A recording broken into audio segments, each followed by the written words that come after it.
Moving on.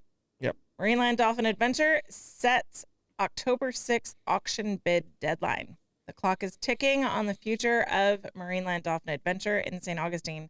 The deadline to bid on the property is October 6th, with the auction scheduled for October 13th.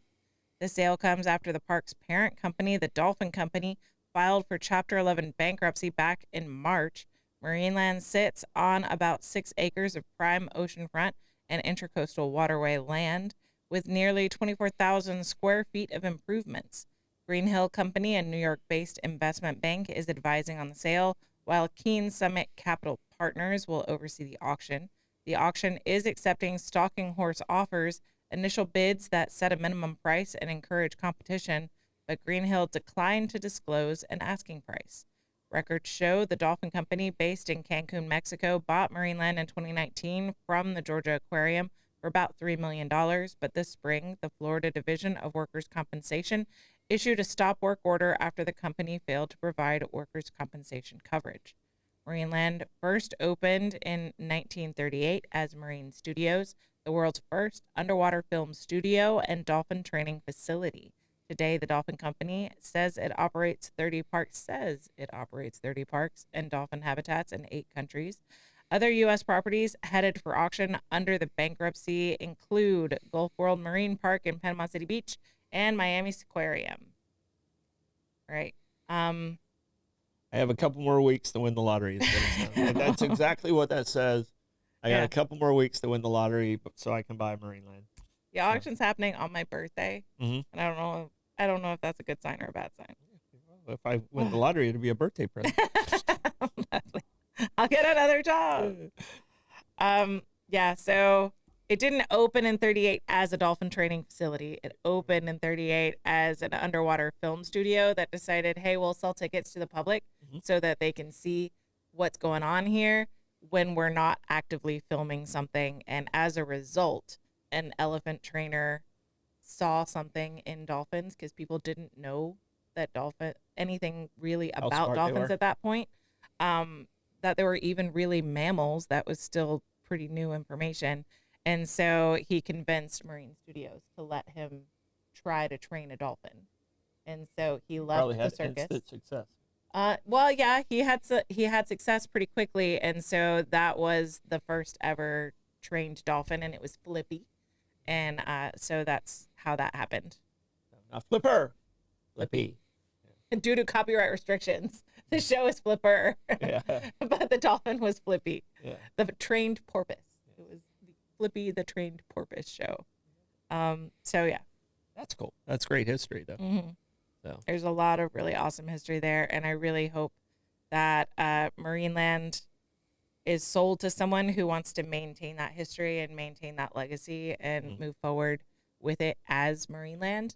And there's lots of really cool things that could be done at Marineland to make it a really awesome place and destination for the community and for visitors.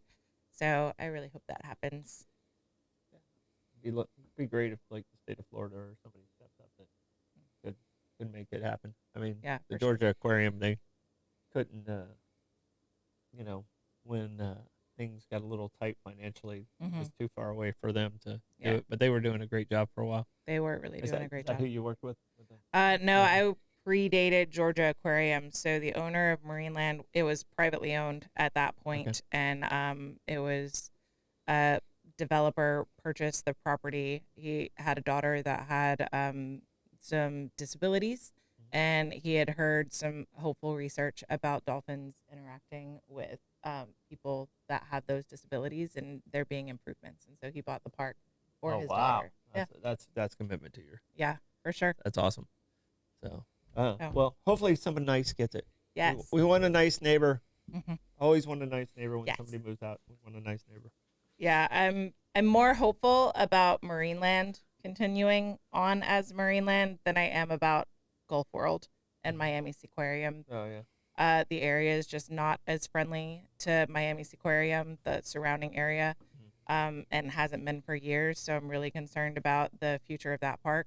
And Gulf World took the worst hit from Dolphin Company's failure as a parent company. And so I fully expect Gulf World to be demolished and developed. Yeah.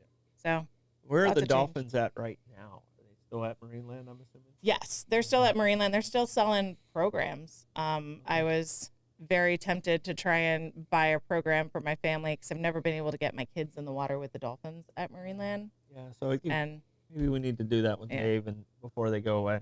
Yeah, so at least get it in. They were running lots of specials. At least get it in before October 6th.